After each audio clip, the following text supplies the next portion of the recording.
প্রোটিনে ভরপুর আজকে একটা হেলদি নাস্তা আপনাদের সাথে শেয়ার করব, সেটা হচ্ছে মুগ ডালের ধোসা। আর সামনে যেহেতু শীত, আমাদের কিন্তু এরকম ধোসা খেতে কম বেশি সবাই পছন্দ করে।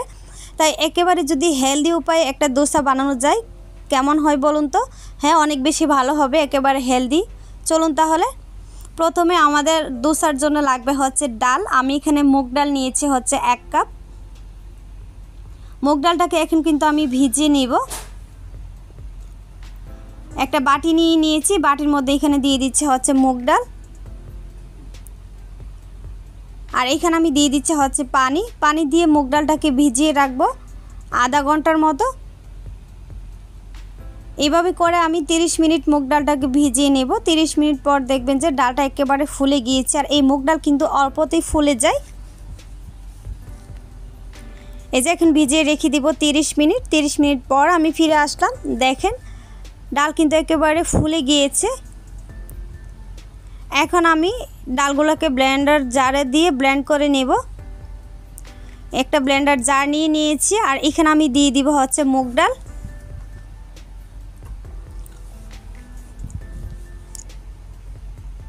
সবগুলো মুগ ডাল কিন্তু দিয়ে দিয়েছি।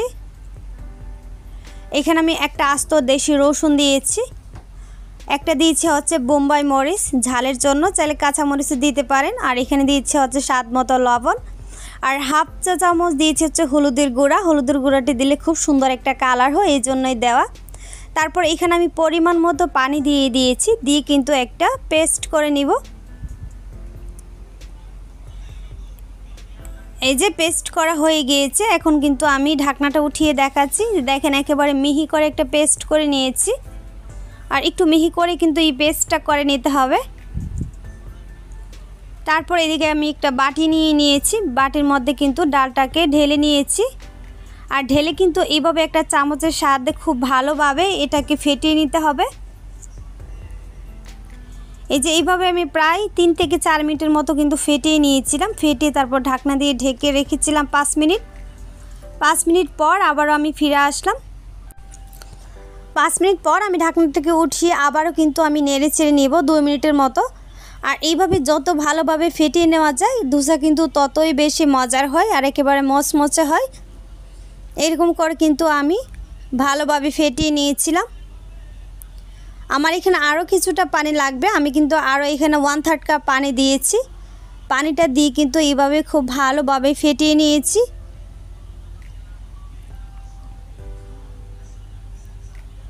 এই যে এই আমার ডোটা কিন্তু বা এটা ডালের যে মসৃণটা কিন্তু এরকম হবে, একেবারে ঘন হবে না, আবার একেবারে পাতলাও কিন্তু হবে না। তারপর এখানে আমি হাফ চা চামচ দিয়েছি হচ্ছে আদা বাটা। আপনারা চাইলে কিন্তু এখানে সবার আগেও আদা দিতে পারেন, আমি কিন্তু সবার পরে দিয়েছি যেহেতু আমার মনে ছিল না, এই জন্যেই। আর আদা রসুনটা অবশ্যই দিবেন, আদা রসুন আর হচ্ছে কাঁচামরিচ। বাচ্চা থাকলে স্কিপ করতে পারেন কাঁচামরিচটা। এই যে ফেটানো হয়ে গিয়েছি। এদিকে চুলায় একটা প্যান বসিয়ে নিয়েছি। আর প্যানটা একেবারে হাই হিটে প্রথমে গরম করে নিতে হবে। গরম করে নেওয়ার পর এখানে আমি কিছুটা পানি দিয়ে দিচ্ছি। পানিটা দেওয়ার পর তাওয়াটা যখন ঠান্ডা হবে তখন কিন্তু আমাদের ধোসাটা দিতে হবে, না হলে কিন্তু ধোসা উঠবে না, ধোসা লেগে যাবে। এই যে দেখেন একটা টিস্যু পেপার দিয়ে আমি কিন্তু পানিটাকে মুছে নিচ্ছি। আর মুছে কিন্তু এই পর্যায়ে কিন্তু চুলার আঁচটা একদম মিডিয়ামের চেয়ে নিচে রেখে তারপর কিন্তু ধোসাটাকে দিতে হবে। দিয়ে এইভাবে চামচটা ঘুরিয়ে ঘুরিয়ে কিন্তু আমি ধোসাটা বানিয়ে দিচ্ছি।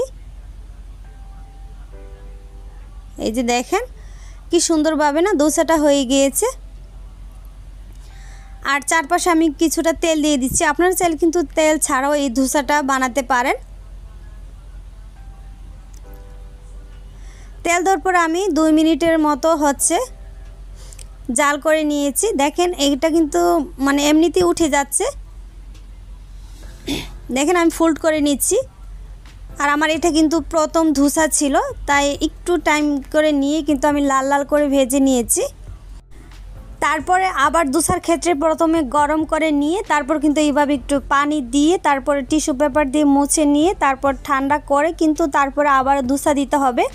আর প্রত্যেকটা ধোসার ক্ষেত্রে ঠিক ওই রকম টেকনিক ফলো করতে হবে। প্রথমে হাই হিটে গরম অবস্থায়, তারপরে কিছুটা পানি দিয়ে ঠান্ডা করে তারপর কিন্তু দোসার ব্যাটারটা দিতে হবে, না হলে কিন্তু দোসা উঠবে না, একেবারে লেগে যাবে। আর এরকম করলে কিন্তু দোসা খুব সুন্দরভাবে উঠে যাবে।